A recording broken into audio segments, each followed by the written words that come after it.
3D ဝါဒနာရှင်များအားလုံးပဲမင်္ဂလာပါ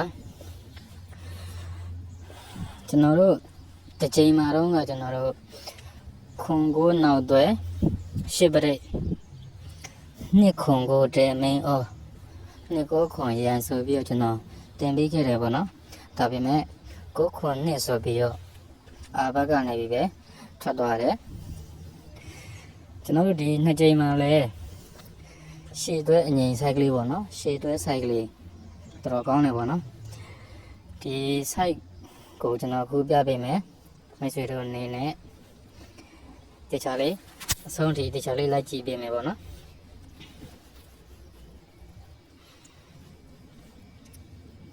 ကျွန်တော်တို့ဒီမှာ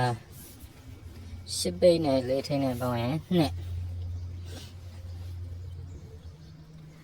ဒီမှာကတစ်ပိတ်နဲ့တုံညာထိန်းနဲ့ပေါင်းရင်တစ်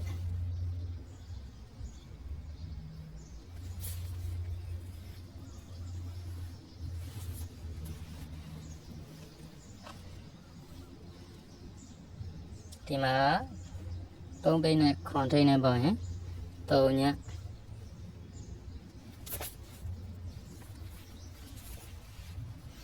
ကျွန်တော်တို့နှစ်တစ်တုံညာဆိုစီနီယာဖြစ်တာပေါ့နော်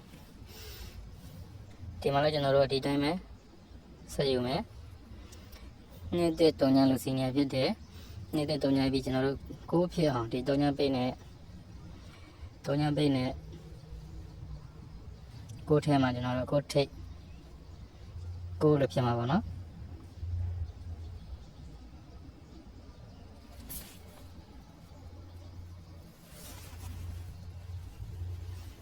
နှစ်တစ်တုံညာကိုးပေါ့နော်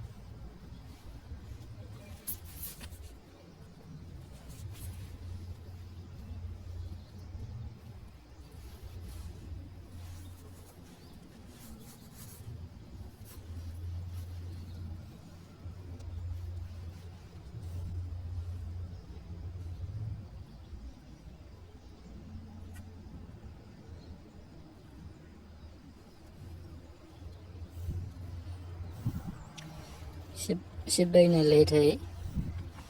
ပေါင်းရင်နှစ်တစ်ပိတ်နဲ့တုံညာထိပ်ပေါင်းရင်တစ်သုံးပိတ်နဲ့ခွန်ထိပ်ပေါင်းရင်တုံညာဒီတုံညာနဲ့တုံညာပိတ်နဲ့ကိုဖြစ်အောင်ကျွန်တော်တို့တုံညာပိတ်နဲ့ကိုထိပ်ကိုထဲမှာကျွန်တော်တို့ကိုလို့ဖြစ်မှာပေါ့နော်ဒီနှစ်တစ်တုံညာဆိုပြီးစီနီယာဖြစ်စင်လေးပေါ့နော်ဒါဒီနေရာမှာကျွန်တော်တို့ကိုထိပ်ရပြီပေါ့နော်အဲ့လိုရပြီဆိုတော့ကျွန်တော်တို့ဒီမှာနောက်တစ်ထပ်ကြည့်မယ်နော်ကျွန်တော်တို့ဒီမှာရှင်းနှလုံးပေါင်းခြင်း5ပေါ့နော်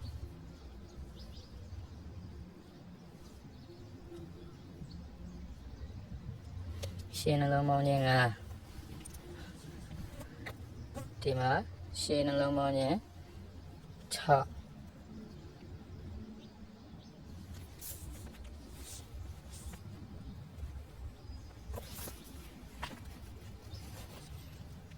ဒီမှာကျွန်တော်တို့ရှင်းနှလုံးပေါင်းခြင်း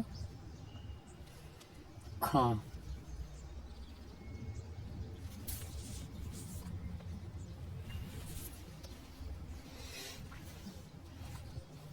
ကျွန်တော်တို့ဒီမှာလည်းရှင်းနှလုံးပေါင်းခြင်း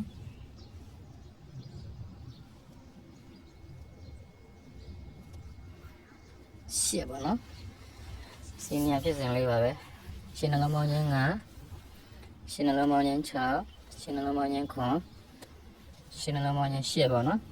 ကျွန်တော်တို့ခုနကကိုးထိပ်ထည့်ထားဖြစ်တဲ့အတွက်ကျွန်တော်တို့ကရှင်းနှလုံးပေါင်းခြင်း10ဖြစ်အောင်ကျွန်တော်တို့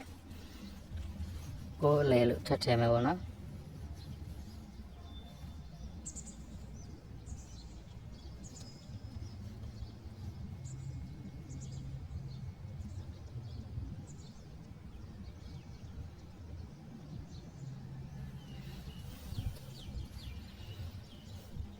ရှင်းပါနော်ဒီနေရာဒီ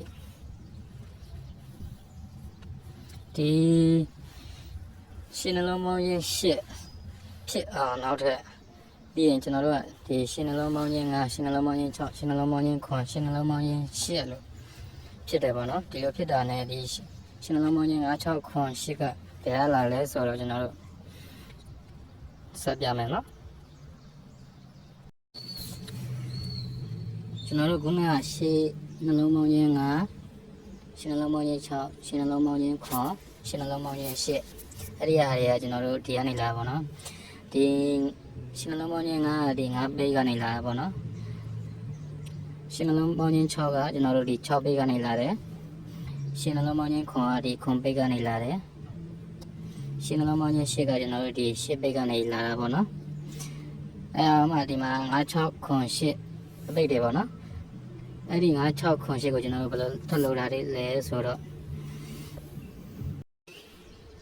ဒီလိုဆက်လုပ်ထားရပေါ့နော်ကျွန်တော်တို့ဒီမှာပိတ်တူပိတ်ပေါင်း5ပိတ်တူပိတ်ပေါင်း6နှစ်3ပေါင်း5နှစ်4ပေါင်း6ပိတ်တူပိတ်ပေါင်းခွန်ပိတ်တူပိတ်ပေါင်း8နောက်ခုန5ပိတ်6ပိတ်ခွန်ပိတ်8ပိတ်ဒီမှာပိတ်တူပိတ်ပေါင်း5ပိတ်တူပိတ်ပေါင်း6ပိတ်တူပိတ်ပေါင်းခွန်ပိတ်တူပိတ်ပေါင်း8ခုနကျွန်တော်တို့ရှေ့တွဲအဲ့ဒီကဒီကနေလာတာပေါ့နော်ဒါဒီလိုအဖြစ်တော့ကျွန်တော်တို့ကဒီနေရာမှာကျွန်တော်တို့ကိုထိပ်ရတယ်ကိုအလဲနဲ့ရှေ့ပေါင်း8ပေါ့နော်အဲ့ဒီကိုထိတ်ကိုလဲကိုကျွန်တော်တို့ဘယ်လိုထပ်ယူလာသေးလဲဆိုတော့ကျွန်တော်တို့ထပ်ကြည့်အောင်မယ်နော်ကျွန်တော်တို့ကိုထိတ်ကိုလဲကိုဒီလိုထပ်ယူထားတယ်နော်ဒီခွန်ထိတ်နဲ့ကိုထိတ်နဲ့ပေါင်းရင်6ပါနော်ဒီ8ထိတ်နဲ့ဒီ8ထိတ်နဲ့ပေါင်းရင်လေ6ပဲနော်ဒီ4ထိပ်နဲ့ဒီ2ထိပ်နဲ့ပေါင်းရင်လည်း6နော်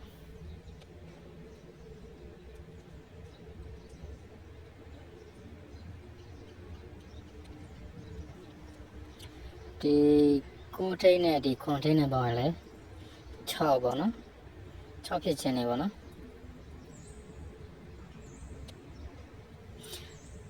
ဒီမှာလည်းကျွန်တော်တို့ဆက်ပေးမယ်ဆိုရင်ဒီ9ထိပ်ရှိရယ်9ထိပ်ရှိတော့ကျွန်တော်တို့9ထိပ်ထဲမှာကျွန်တော်တို့က6ဖြစ်မှာပေါ့နော်ရှင်းပါနော်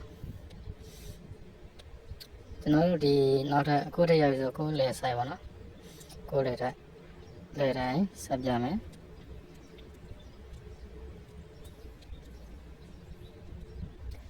ဒီခွန်လဲတိုင်းနဲ့ဒီ3ညထိပ်နဲ့ပေါ့ရင်ခွန်ပေါ့နော်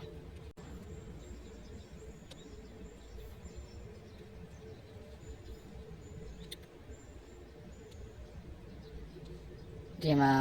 9လဲတိုင်းနဲ့10ထိပ်နဲ့ပေါ့ရင်လေခွန်မဲပေါ့နော်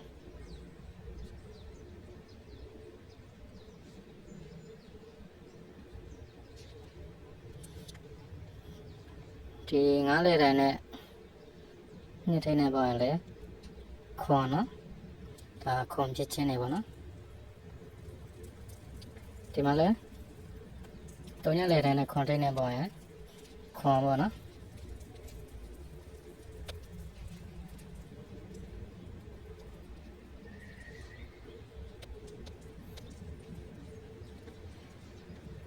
နောက်ဒီမှာ8ထိပ်ရှိရယ်8ထိပ်ရှိရကျွန်တော်တို့ခွန်ဖြစ်အောင်ကျွန်တော်တို့9လဲတိုင်းလို့ထည့်ရမယ်ပေါ့နော်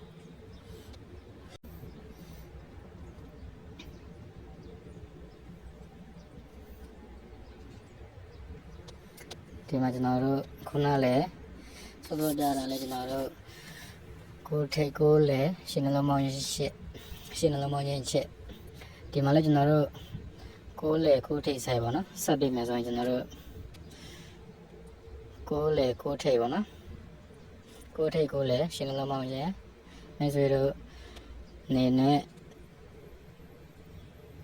နောက်ပိတ်ရှိရဆိုရင်လဲဒီကိုအတွဲနဲ့ထိုးပါနော်နောက်ပိတ်မရှိဘူးဆိုရင်လည်းကျွန်တော်တို့ CD ဆွဲရင်နောက် CD ဆွဲရင်လည်းဆွဲပါနော်ကျွန်တော်တို့ဒီနှစ်ကြိမ်မှာပေါ့နော်နှစ်ကြိမ်မှာမဲဆွဲတို့ကြိုက်နေတတ်တယ်ဆိုရင်ကိုရှည်တွေနဲ့နောက် CD ပေါ့နော်ကျွန်တော်ဒီပြတဲ့ site ကလေးကိုကြိုက်နေတတ်တယ်ဆိုရင် like comment လေးတွေရေးပေးခဲ့ကြပါအောင်နော်အားလုံးပဲအောင်မြင်ကြပါစေဗျ